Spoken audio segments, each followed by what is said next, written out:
titulado Un corazón transformado por el Espíritu Santo. ¿De qué vamos a hablar hoy? Obviamente de la iglesia, ¿verdad? Hemos estado hablando de los verdaderos discípulos, de cómo cada uno de los discípulos de Jesús, dentro de todas sus imperfecciones, Dios los usó. Los usó a ellos, incluso siendo como eran. ¿Por qué no nos puede usar a nosotros siendo como somos? Entonces, de eso vamos a hablar el día de hoy. Antes de empezar, les pido que me acompañen a hacer una oración para poner ese tiempo en manos del Señor. Padre, te damos gracias. Te doy gracias, Señor, en esta mañana, por la bendición que tú me das, Señor, de poder una vez más estar frente a mis hermanos, compartir tu palabra, Señor, y espero que esta palabra, Señor, sea de fortaleza, sea de ánimo para cada uno de nosotros, podamos trabajar para ti, Señor, como tú esperas que trabajemos, que no seamos como aquel siervo malo y negligente, Señor, que enterró el talento que tú le habías dado, sino que podamos multiplicar sin temor, sin asumir nada, Señor, sino simplemente estar expectantes a todo lo que tú has de hacer en el nombre de Cristo Jesús. Amén.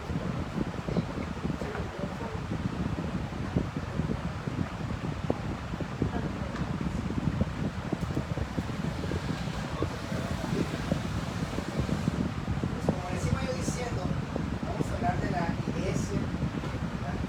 A veces parece que la iglesia crece, a veces parece que nos estancamos, el enemigo no está jugando a mis hermanos, ¿verdad? El viernes estaba yo, su papá tiene algunas complicaciones de salud y es más complicado porque no sigue una dieta que el médico le haber indicado. También hemos estado diciendo que la hermana Gladys ha estado inflamada, ¿verdad? Se le inflamaron sus pies. Tuvimos que venir nosotros, tenido corazón nosotros, pero pues esa inflamación le impide incluso estar de pie, estar acostada. Y esa es la situación que a veces complica lo que nosotros queremos hacer, y no es que Dios esté haciendo las cosas mal, es que probablemente, ¿verdad? Como hablábamos el viernes, no nos la hemos creído o no hemos podido nosotros tener esa fe puesta, esa fe inquebrantable en nuestro Dios. Dice aquí la palabra en el libro de los Hechos de los Apóstoles, capítulo 2, versículo 42 al 47. Una de las cosas que hemos hecho nosotros, ¿verdad? Pero vamos a ver todo en contexto. Y perseveraban en la doctrina de los apóstoles, en la comunión unos con otros, en el partimiento del pan y en las oraciones. ¿Lo hemos estado haciendo? Sí, lo hemos estado haciendo, ¿verdad? Y entonces nosotros necesitamos mantenernos aquí. Pero sigue diciendo, dice, y sobrevino temor a toda persona. ¿Y qué? Y muchas maravillas y señales eran hechas por los apóstoles, por los discípulos de Jesús. Y era lo que platicábamos el viernes, que a veces no se pueden presentar estos milagros, vaya, porque estamos dudando de aquello que el Señor nos ha dado, ¿verdad? Estamos dando por perdido las cosas antes de haberlas tomado, ¿sí? Entonces tenemos nosotros que decir, si alguien viene a mi casa, va a ir a los pies del Señor, tiene que estar a los pies del Señor. No puedo yo perder esa oportunidad. Y es lo que hemos tratado de hacer mi esposa y yo, el hermano Samuel, pues es producto de eso, ¿verdad? Llegó a nuestra casa, no, él tiene que estar rendido a los pies del Señor. Y las circunstancias le han impedido algunas cuestiones, ¿verdad? Pero lo hemos visto que sí, está comprometido, tiene las ganas, ha venido, ¿verdad? Miércoles, ha venido a la comunidad en alguna ocasión viernes, ha estado en constante comunicación con nosotros, ¿verdad? Y dice acá, todos los que habían creído estaban como juntos, no estaban dispersos haciendo un esfuerzo por aquí, el otro se esforzaba por acá, y entonces el enemigo logra su objetivo. El enemigo es estratégico y usa la técnica, ¿verdad?, del divide y vencerás. Cuando cada uno está por su propia cuenta, haciendo sus propios esfuerzos, obviamente no va a ser lo mismo que si todos juntos hiciéramos el esfuerzo, ¿verdad? Por allí en el mundo también dice, la unión hace la fuerza.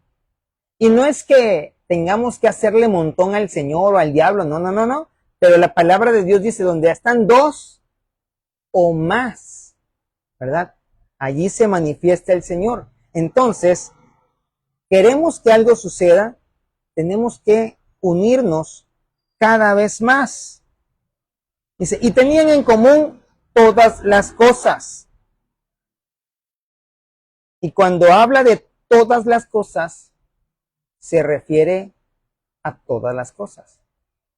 Hermano, en mi casa, no nos estamos refiriendo nada más a lo material. ¿Sí? Su casa está a disposición del Señor y eso lo sabemos de antemano.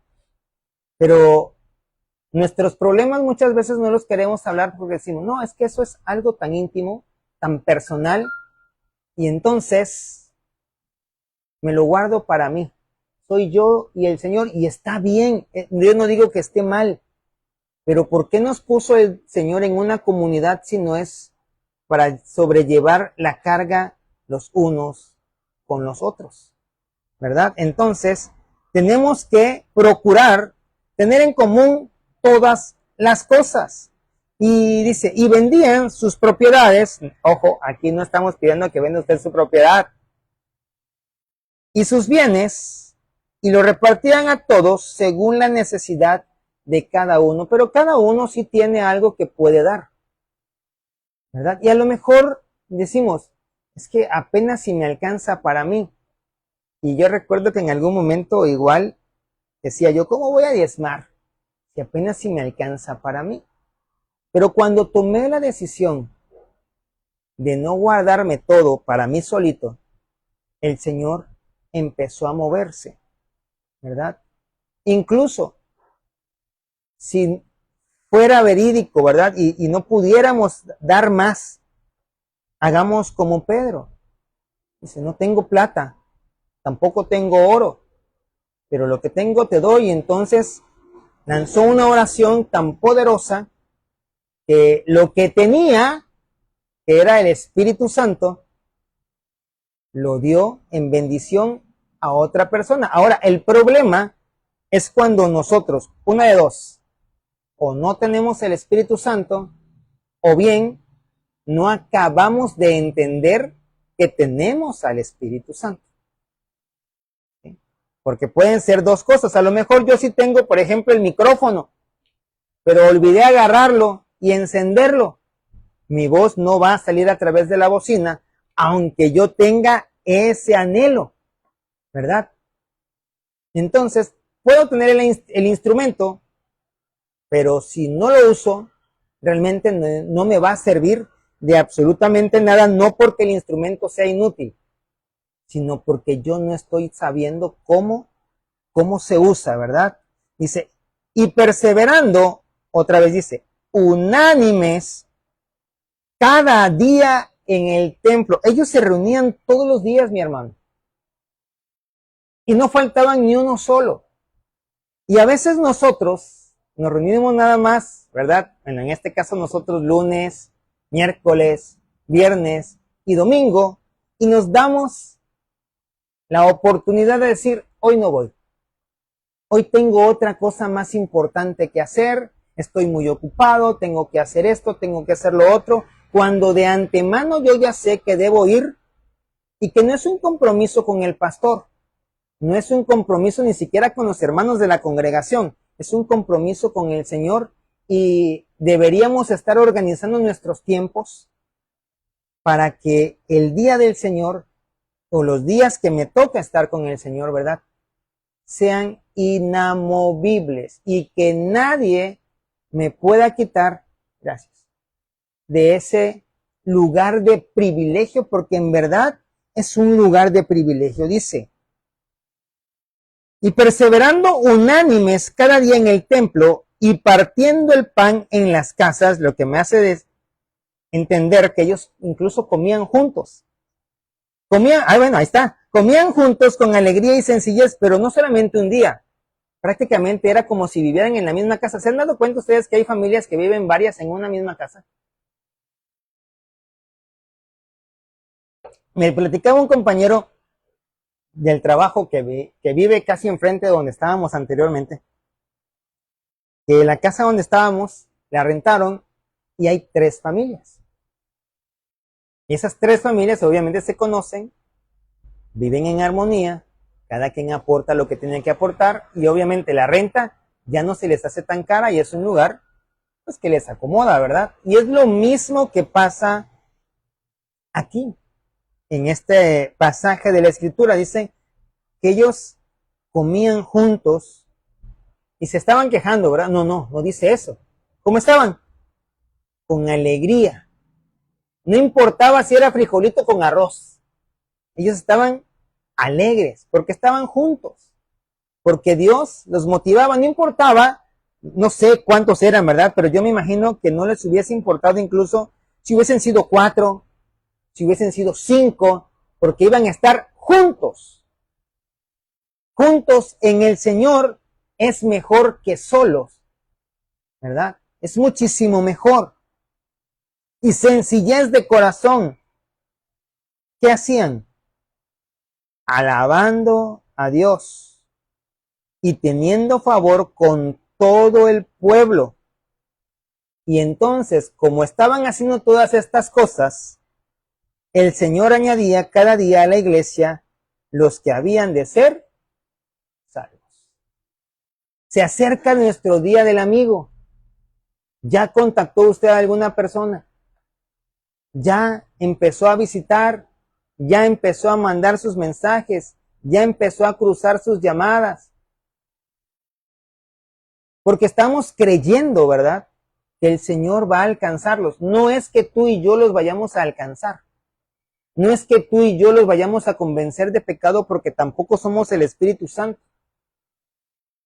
Entonces, tenemos que hacer la parte que nos corresponde. ¿Cuál es el objetivo de esta enseñanza?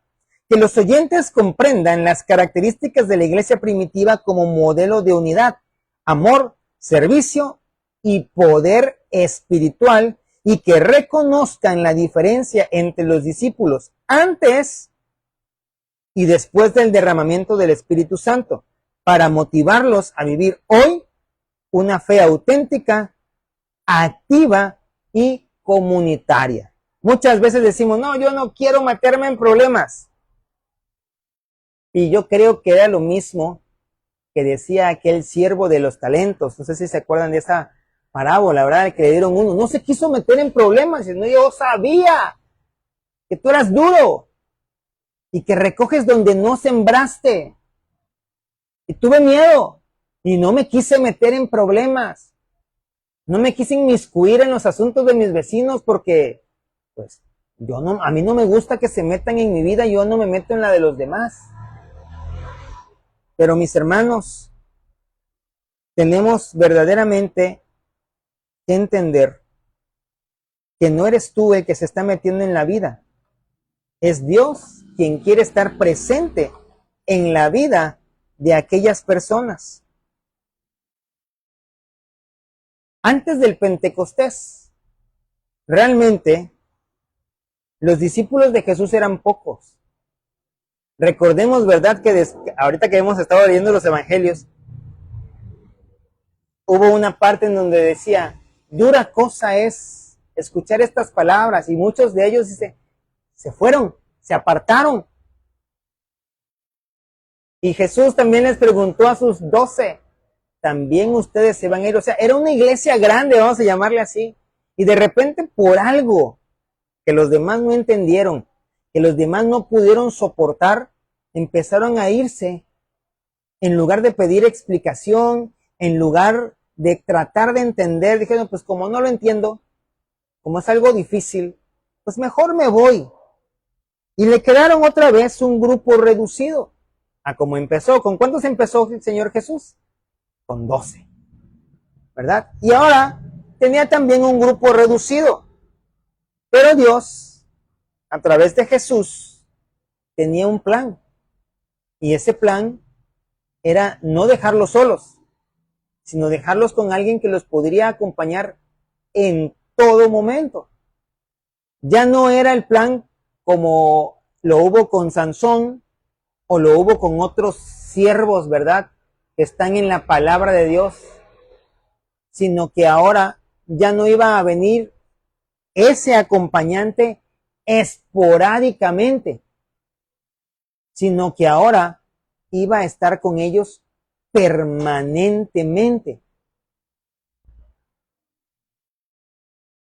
Los discípulos antes del Pentecostés. Vamos a analizarlo. Ya los vimos, ¿verdad? Un poquito el domingo que pudimos platicar acerca de ellos. Pero esos discípulos eran miedosos. Se escondían por temor a las autoridades. Juan, capítulo 20, versículo 19, nos dice, cuando llegó la noche de aquel mismo día, el primero de la semana, ¿cuál es el primer día de la semana? Domingo, amén, dice. Estando las puertas cerradas en el lugar donde los discípulos estaban reunidos, ¿por qué? Por miedo de los judíos. ¿Has tenido miedo? ¿Has tenido miedo de que alguien te juzgue por ser cristiano, que te critique y que te diga, ¿por qué te comportas así? Y eso que eres cristiano, ¿por qué hablas de esa manera? Ah, pues tan fácil, ¿verdad? Porque sí, soy cristiano y por eso llego a la iglesia y por eso busco del Señor, porque no soy perfecto. Soy cristiano, pero no perfecto. Entonces en ese camino voy. Tengo cosas que mejorar y qué bueno que tú me las remarcas para que yo sepa en dónde trabajar. ¿Para qué nos enojamos? ¿Verdad? Entonces, mejor tomar aquella cosa que nos están diciendo para saber en qué área de nosotros trabajar. Dice que ellos tenían miedo de los judíos y entonces vino la luz, vino Jesús y puesto en medio, ¿qué les dijo? ¿Por qué creen que Jesús les dijo, pasa a vosotros? Pues porque él sabía que tenían miedo. Y es exactamente lo mismo que Dios te dice hoy. Yo sé que tienes problemas con esto y esto otro también, que careces de esto y de esto, que tienes necesidad y te puede enumerar todas las necesidades que tienes y que tenemos todos. Pero dice, paz, ten paz. Y nos recuerda, ¿verdad? Clama a mí, yo te voy a responder. Siempre y cuando todo lo que tú me pidas esté dentro de mi voluntad, porque si es algo que te va a hacer mal, si es algo que tú ahorita no vas a poder aprovechar, créeme que no te lo voy a dar. ¿Sí? Hay veces que a los niños, ¿verdad? Usted quiere darle todo, pero de repente se portaron mal y lo que usted le iba a dar, se lo aplaza. No es que se lo quita, porque pues, a lo mejor ya usted lo compró, ¿verdad? Entonces, mejor espero hasta que se porte bien. Y es lo mismo que hace nuestro Dios. Él tiene las bendiciones así en su mano, o sea, ya están. Pero hay veces que nosotros mismos provocamos que esas bendiciones lleguen a nuestra vida. ¿Por qué? Porque le damos un mayor lugar a otras cosas. Y entonces el Señor dice, hasta que entiendas que yo soy lo principal, que yo soy el primero, que tú me debes buscar y que yo no te debo estar buscando a ti, ¿verdad? Qué feo es que los papás tengan que estar buscando a los hijos, porque los hijos tenemos que buscar a nuestros padres por el simple agradecimiento de que nos trajeron a este mundo, ¿verdad? Aunque podamos decir algunos, nos trajeron a sufrir. No, no te trajeron a sufrir. Dios no hace nada al azar ni al ahí se va. Él permitió que tú y yo naciéramos con un propósito definido. El detalle es que no nos damos a la tarea de encontrar cuál es ese propósito y entonces vivimos temerosos del mundo, porque como no sabemos a dónde vamos, pues da igual cuál camino tomemos. Al fin y al cabo no sabemos a dónde vamos, entonces agarramos para aquí, agarramos para allá, pero cuando el Señor nos da un propósito, entonces tienes una ruta ya definida. Si yo les pudiera platicar cuántas veces mi papito y mi mamita me han dicho, ¿y por qué no te regresas a Villahermosa? Acá tienes tu casa. Y acá tenías un buen trabajo. Y yo sé que todo eso que me dicen es verdad. Pero como yo sé cuál es mi camino, ¿verdad? No me importa. Bueno, sí me importa mi casa, pues. Sí la cuido y le doy su mantenimiento, pero pues ya estoy acá. Ya soy más de acá que de allá.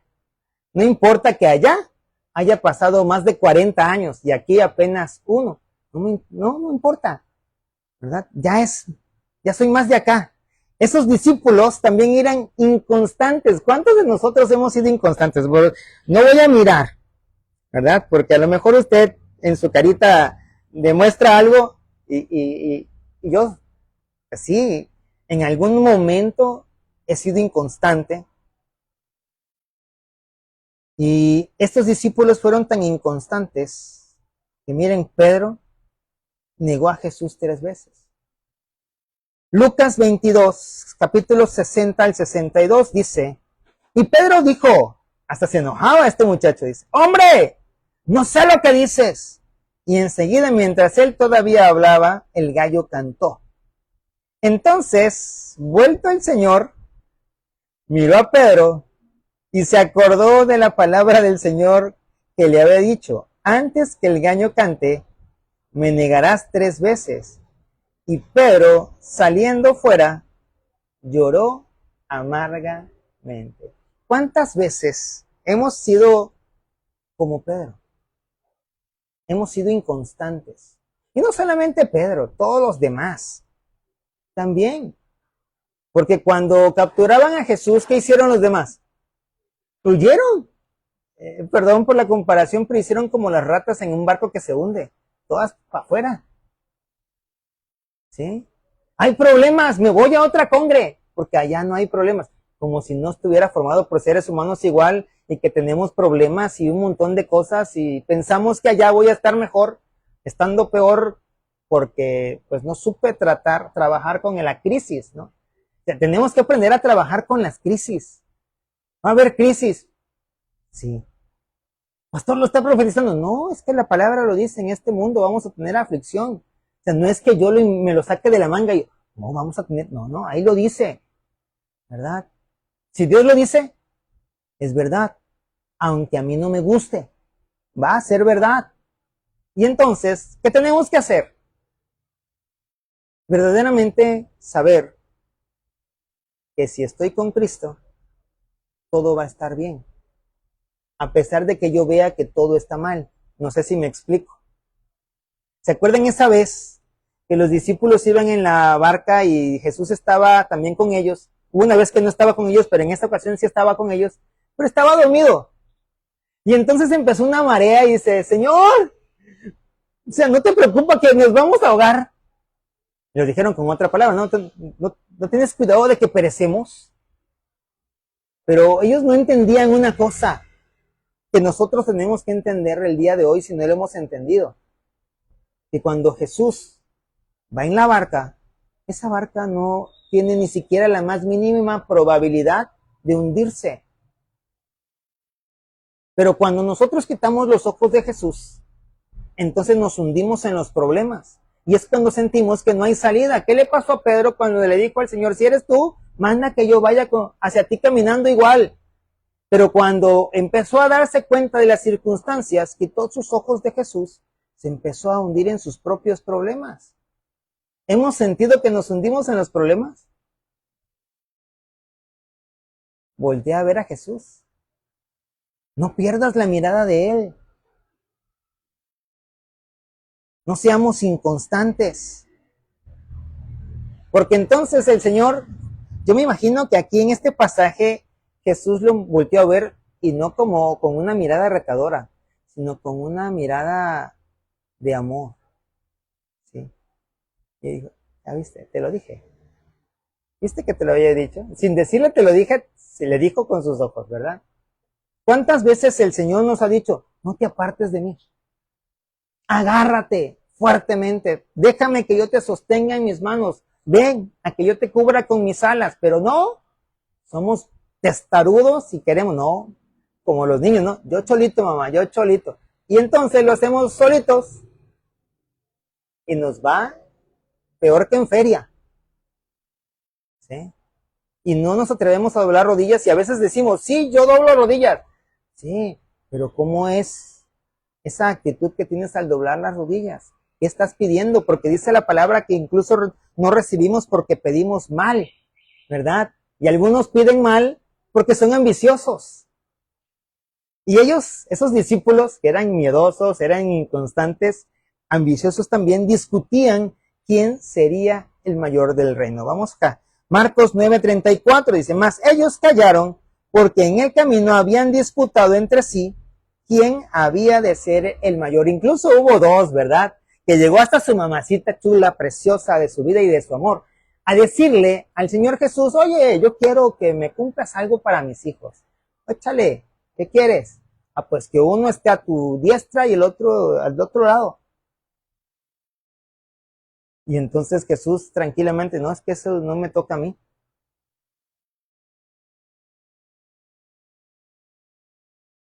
No me toca a mí darlo.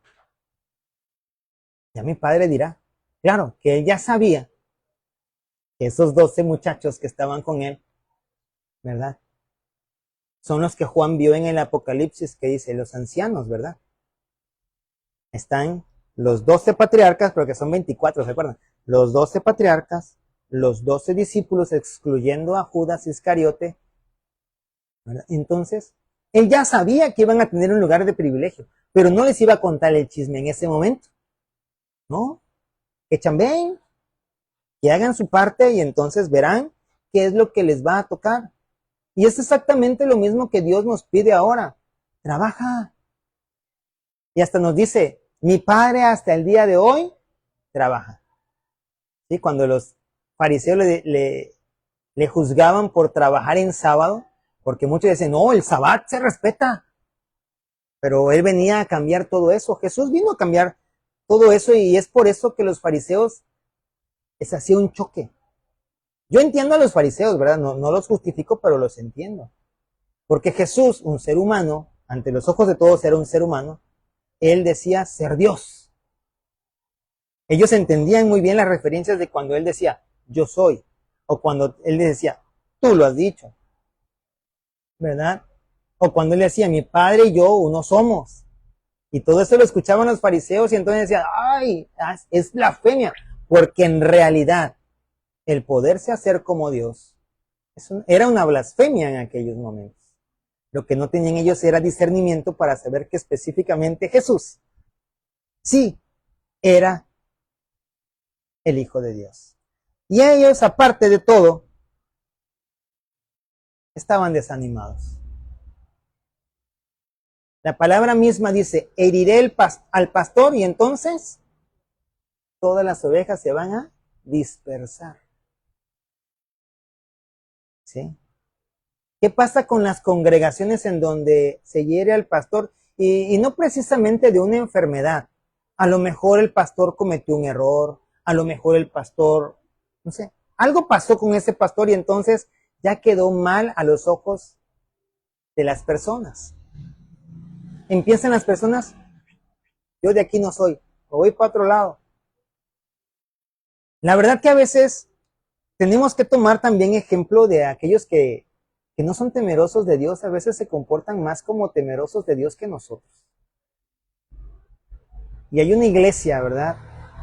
En la cual el pastor pues recibió ciertas acusaciones, no vamos a abundar mucho, pero los fieles ahí estaban, oraban por él, aún a sabiendas de que era culpable. Allí estaban. Qué bonito. Y no estoy diciendo que justifiquemos los errores de los pastores.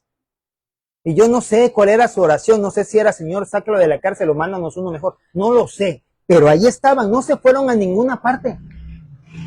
¿Sí? Y aquí estos chicos, después de la crucifixión, se regresaron para atrás. ¿Sí?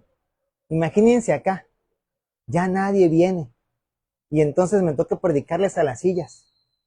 Y digo, mira, pues tenían razón mis papás, vamos a regresarnos a Villa.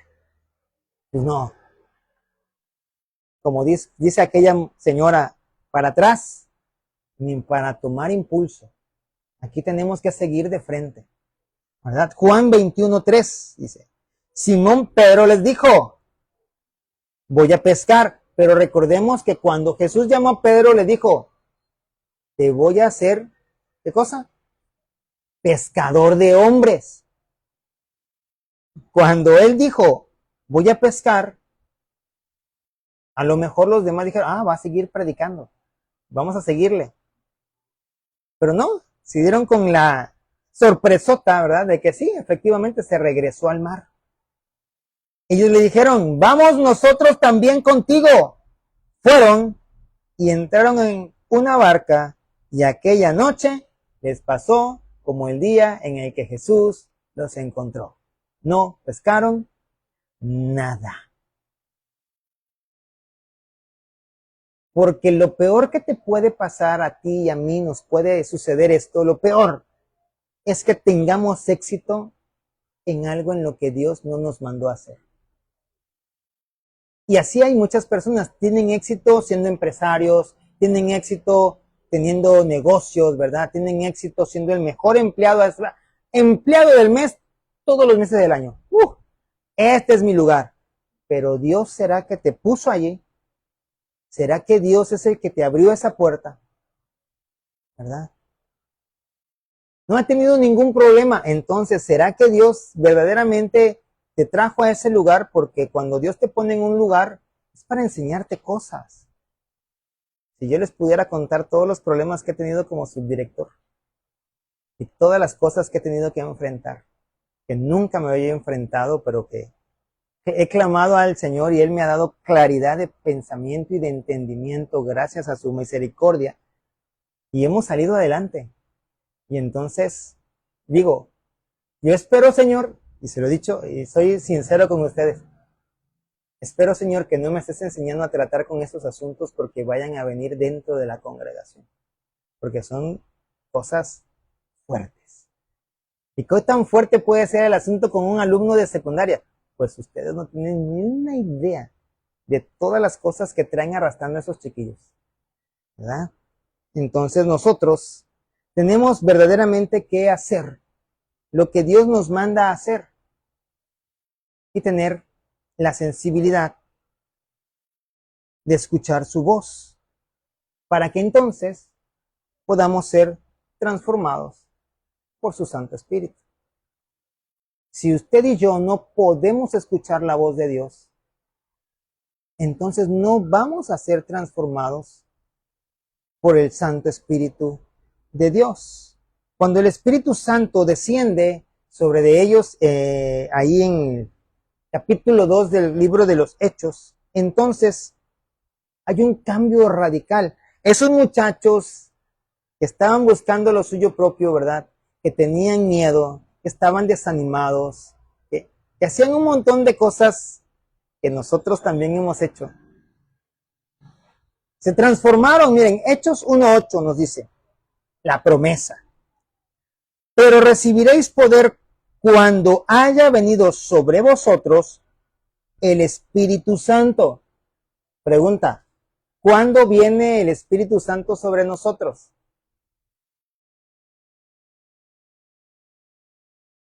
Cuando empezamos a formar parte de la iglesia. ¿Y cuándo formamos parte de la iglesia o empezamos a formar parte de la iglesia? Cuando reconocemos al Señor Jesús como nuestro Salvador. Desde ese momento, el sello del Espíritu Santo viene sobre nosotros y estamos marcados, ¿verdad?, como propiedad de Dios. ¿Sí? Y entonces, ¿nosotros tenemos al Espíritu Santo? Sí. ¿Todos aquí hemos aceptado al Señor? Entonces todos tenemos al Espíritu Santo, ¿verdad? Cuando haya venido sobre vosotros el Espíritu Santo, y entonces, teniendo el Espíritu Santo, ¿qué vamos a hacer? ¿Seremos en dónde? Amén, aquí dice, en Jerusalén, en toda Judea, en Samaria, y hasta lo último, no, a nosotros nos toca este otro pedacito, hasta lo último de la tierra. Porque usted no puede ir a Jerusalén, tampoco podemos ir a Samaria, ¿verdad? Tampoco podemos ir a Judea, pero sí podemos estar en lo último de la tierra, porque a lo mejor este cachito es el último pedacito de la tierra. Y esta es la parte que a nosotros nos toca. Y yo pregunto, ¿cuántas veces has compartido tu fe?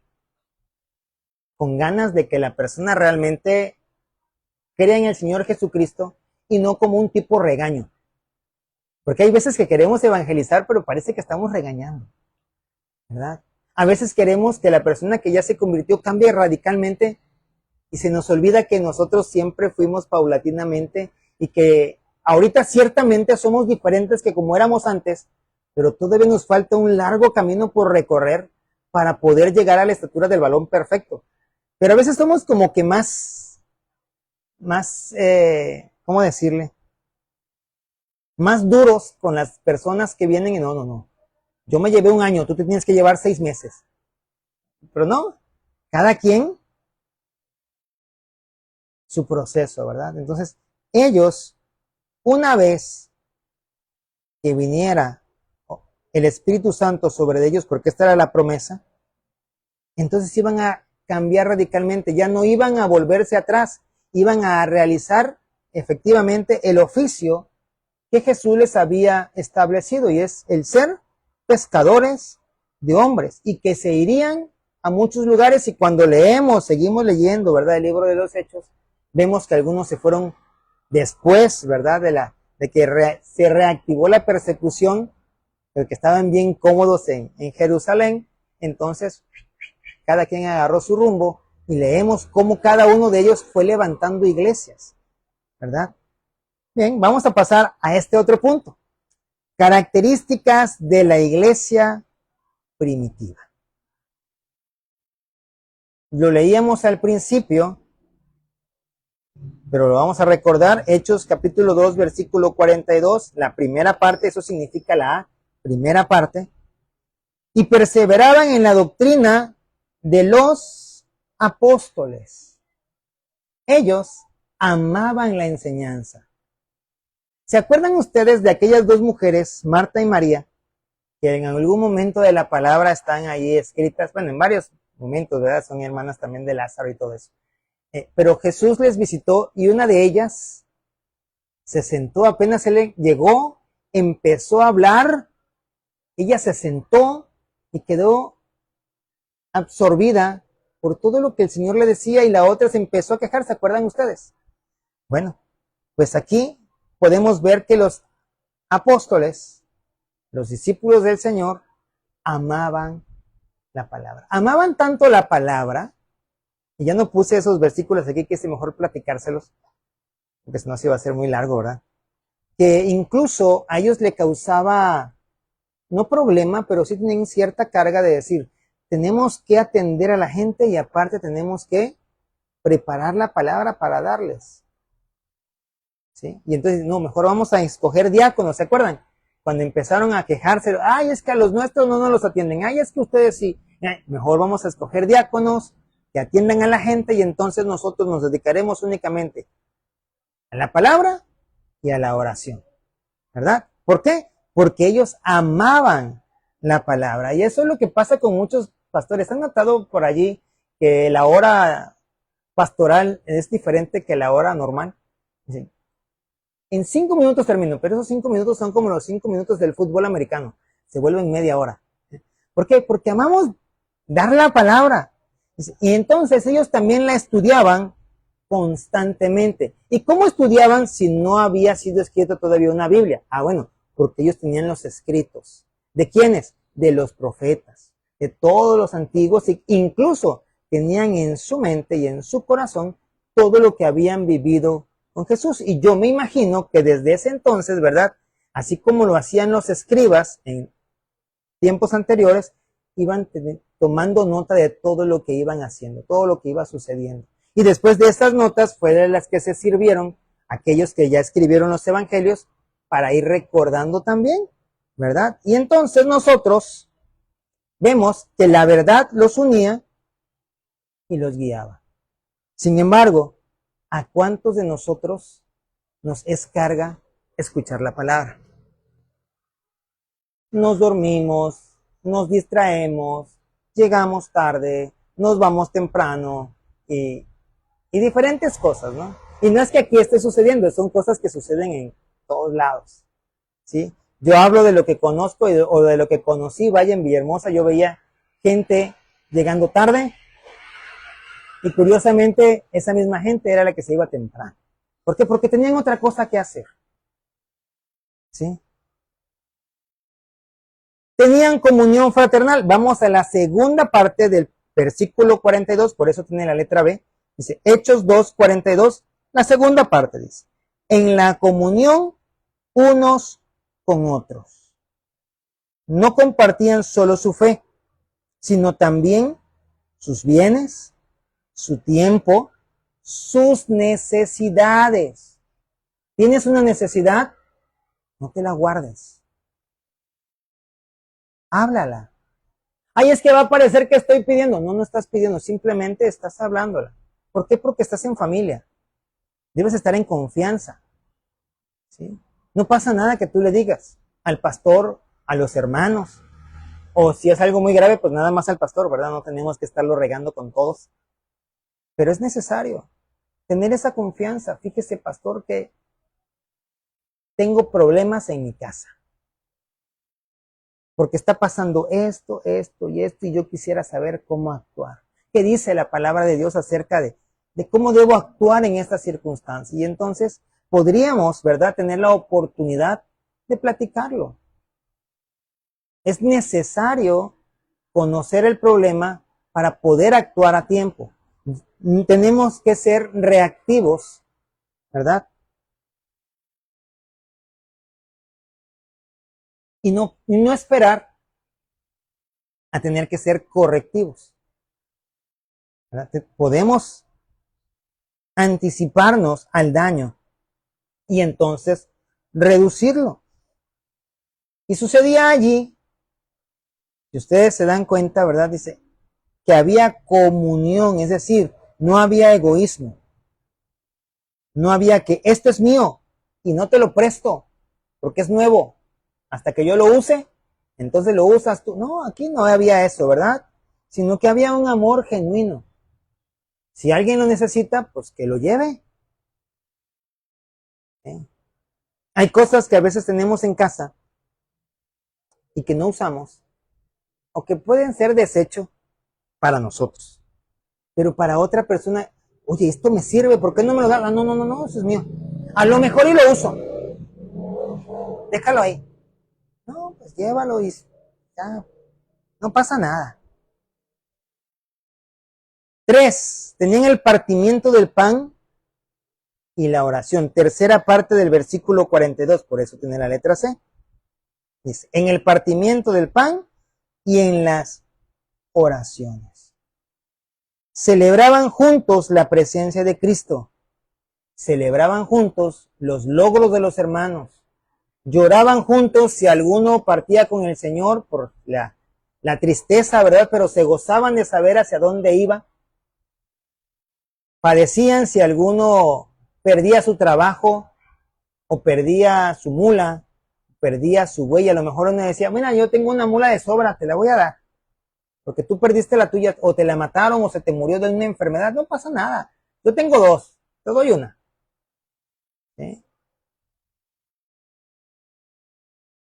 Su fe se vivía en comunidad, no en soledad. ¿Cuántos hemos vivido nuestra fe en soledad? Necesitamos entender que la congregación es mi familia. Nadie aquí nos va a juzgar, y si hubiese alguien que se atreviera a juzgarnos, créanme, el pastor metería las manos. Pero el pastor no es adivino. El pastor es un ser humano común y corriente, a veces más corriente que común, perdón. Pero necesitamos saber las cosas que están pasando, porque si no las sabemos, ¿cómo ponerle solución? ¿Verdad? Hay veces que por accidente nos enteramos de las cosas y entonces empezamos a orar al Señor, pero no deberíamos estarnos enterando por accidente, sino por honestidad. ¿Es malo no contar mis secretos? No, no es malo. Es que yo se los cuento al Señor. Perfecto, sígalo usted haciendo. Pero por una razón le dejó el Señor una autoridad delegada por Él, puesta por Él, no porque Él no pueda atender todos los asuntos de la tierra, sino para que aprendamos a confiar también. 4. Temor de Dios y señales. Yo sé que aquí hay temor de Dios. No me queda ni la menor duda. ¿Qué nos está haciendo falta? Las señales.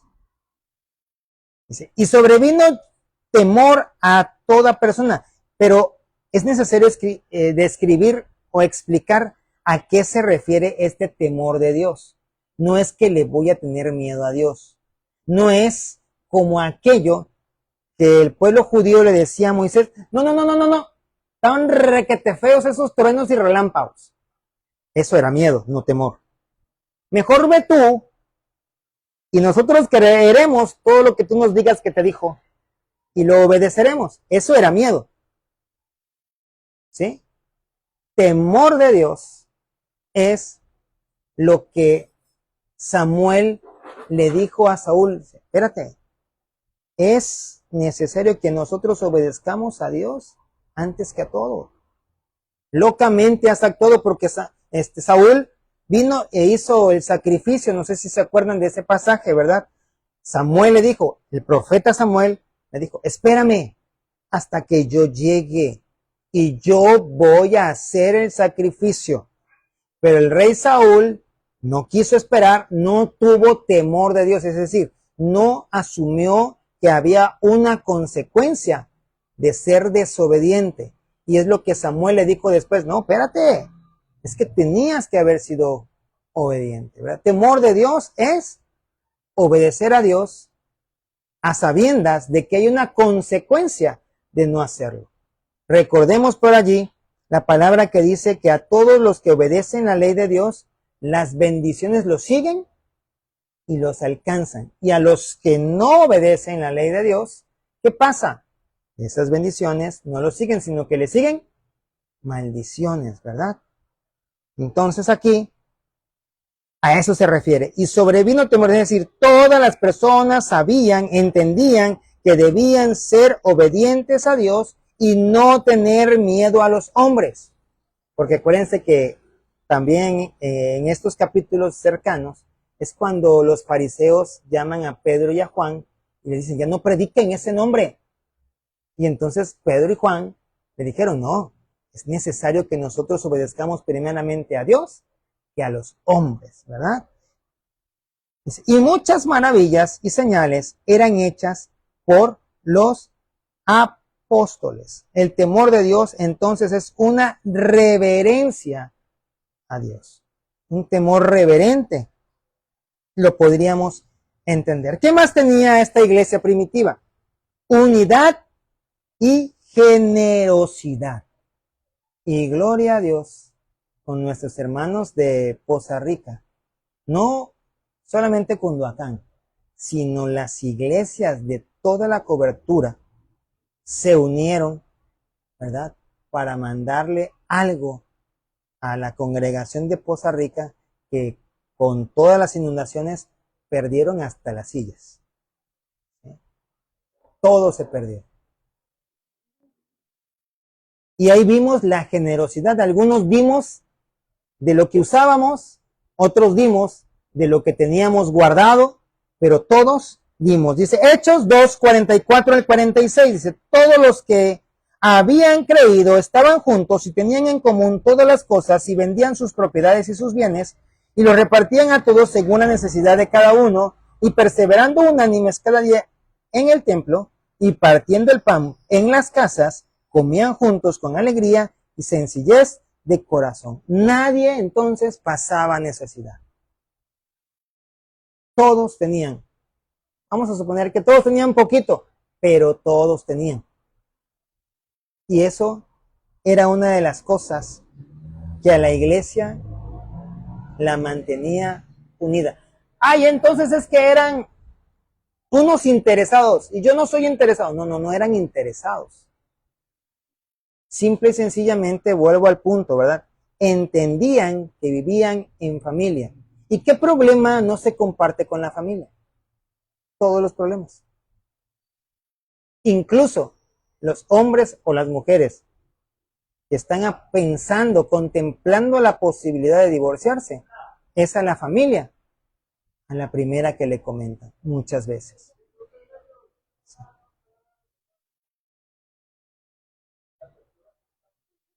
¿Qué otra cosa tenían esta iglesia primitiva? Gozo y crecimiento. Ojo, gozo no es la ausencia de sufrimiento. Gozo es la certeza de que son salvos a pesar de todo lo que el hombre haga. Es Hechos 2:47. Alabando a Dios, no se le alaba nada más cuando estoy feliz. Se le alaba siempre porque Dios sigue siendo Dios, incluso cuando yo estoy triste, incluso cuando yo estoy pasando necesidad, cuando me estoy sintiendo de la patada, Dios sigue siendo Dios y sigue siendo digno de alabanza. Y teniendo favor con todo el pueblo, y el Señor añadía cada día a la iglesia a los que habían de ser salvos. Y esta parte de que dice, teniendo favor con todo el pueblo, incluye a los amigos que vamos a invitar para el Día del Amigo. ¿Qué es lo primero que usted y yo vamos a hacer? Porque son amigos, ¿verdad? Conocidos. Entérate de cuál es su necesidad. Pastor, pero es que si es económico yo no le voy a poder. Entérate de cuál es su necesidad, no pasa nada. Si tú no tienes dinero, no pasa nada. Tampoco es que nosotros seamos millonarios, ¿verdad?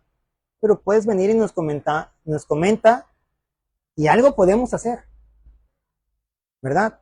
¿Por qué? Porque la gente tiene necesidad. A veces no se da cuenta que su necesidad primordial es de Dios, porque ellos están pensando en su necesidad económica. Entonces, podemos nosotros ayudarles. Obviamente no con todo, sino no es que nosotros vayamos a ser los salvadores de ellos. Jesús es su salvador. Entonces podemos encontrar aquí un contraste entre el antes y el después. Vamos a poner como esas fotografías que pasan en el Facebook, antes y después, y vemos los cambios, ¿verdad? Ok, aquí están los diferentes aspectos, la actitud, la unidad, la relación con Dios, la misión y el fruto. Antes del Espíritu Santo, su actitud era de miedo, eran temerosos e inseguros. Había rivalidades, todos querían ser mayores que el otro. Habían dudas, vemos cómo incluso Pedro, ¿verdad? Por allí negó al Señor 3 veces. Relación con Dios era limitada, no había comprensión plena. ¿Se acuerdan ustedes cuando Jesús lanzaba una parábola y después los discípulos decían, explícanos esta parábola, Señor? Y entonces, tampoco ustedes entendieron. Ya deberían haber entendido, ¿verdad? Su misión era confusa y estaba centrada en sí mismos. Como no quiero que me maten, no quiero que me dañen, pues mejor me voy por acá. Y el fruto, pues estaban estancados. Ahorita al final usted no me va a decir, ¿verdad? Pero va a pensar con cuál de estas dos se identifica como iglesia. Después del Espíritu Santo, valiente y decidida. ¿Sí? No había nadie que pudiera hacerles frente. Ellos iban, como dice aquella porra, con alegría, con entusiasmo. Y usted a lo mejor ya se la sabe toda la demás, ¿verdad? Pero ellos iban valientes. Que me van a matar. Como me decía un pastor, es que nos van a cortar la cabeza, pues que corten lo que quieran, al cabo que este cuerpo es pasajero, ¿verdad? Mi cuerpo va a ser un cuerpo glorificado, no este se va a pudrir en el ataúd. Entonces, pueden cortar lo que ellos gusten. Unidad, había amor y propósito común. En la relación con Dios había una intimidad, una oración, un conocimiento, una lectura, ¿verdad? Conocían cada vez más el poder y la dirección divinos. ¿Hacia dónde vamos? ¿Qué es lo que podemos hacer? ¿Y qué es lo que nosotros como iglesia podemos hacer? Todo lo que Dios nos permita. El límite es Él. Y para Él no hay imposibles. En misión, era una misión clara. ¿Cuál era esa misión clara? Hacer discípulos en todo el mundo. Hay incluso historiadores cristianos que se han metido a leer papiros y todo lo demás que han dejado como evidencia, ¿verdad?, de aquellos tiempos, los escribas, y nos cuentan que algunos de los discípulos de los cuales hablábamos anteriormente acá, mientras estaban siendo asesinados, ¿verdad?, algunos colgados en una cruz, otros aserrados, otros decapitados. Obviamente los decapitados no pudieron más, pero mientras eran crucificados, ellos seguían predicando. Y muchos de los que estaban allí, que habían participado de esa crucifixión, creían en el Señor Jesús, a causa de esa predicación. Yo me pregunto, ¿qué pasaría con la iglesia? No con nosotros, con la iglesia en general, si empezara una persecución abierta. Ahorita ha sido a escondidas la persecución, pero si empezara una persecución abierta, ¿qué haríamos? ¿Será que seríamos como Pedro y diríamos, no, yo nunca no, pasé por ahí alguna vez y los vi que estaban, pero no estaba yo con ellos? O diríamos, sí, yo estaba allí y no lo voy a negar, es más, todos ustedes tienen que convertirse también. ¿Qué haríamos? No me conteste. Y en el fruto hubo multiplicación y testimonio vivo. ¿De qué tipo de iglesia queremos ser partícipes? ¿De la iglesia que tiene estancamiento o de la iglesia que manifiesta el poder de Dios por medio de los frutos? Porque es tiempo de levantarnos y despertarnos. Recuerden que uno de los motivos de oración, ¿verdad?, de la lista de oraciones que les pasamos, es por el despertar de la iglesia. Necesitamos empezar a trabajar para el Señor verdaderamente. Conclusión: la iglesia primitiva no era perfecta. No se crean ustedes que eran perfectos. Hubo problemas como aquellos que les dije que propició la elección de los diáconos. Todos estaban ahí, no, que a mis mujeres no me las atienden, que las tuyas sí, que es que fíjate que acá, que... Y entonces, para limar esas asperezas, se eligieron diáconos. Sí había problemas, pero estaba llena del Espíritu Santo a pesar de esos problemas. Su fuerza no estaba en su número. Ay, es que somos bien poquitos, pastor. ¿Cómo cree usted que vamos a poder levantar un templo? O sea, no, si fuéramos unos 15, 20, 30, 100, 200, a lo mejor sí. Pero miren, ¿cuántos somos y lo que hemos logrado? Entonces no es por tu fuerza, es por el poder del Santo Espíritu de Dios. sino en su unidad espiritual. Muchas veces hemos hecho hincapié, necesitamos orar juntos como iglesia. Necesitamos volver a esos tiempos en los que íbamos a las casas a orar por tus necesidades, por las necesidades de la iglesia, y no solamente reunirnos una vez al mes a orar en la vigilia de oración. Pastor, sí, pero son 4 horas. Sí, pero Dios te bendice 24 horas al día. Entonces tenemos que entender nuestra necesidad. Yo digo, si tienes necesidad de tomar agua, ¿qué haces? Tomas agua. Pero si tú sabes que tienes necesidad de cosas que tú no puedes conseguir por tus propios medios, ¿a quién se las pedirías? A Dios. Necesitamos, nos urge orar como iglesia, ¿verdad?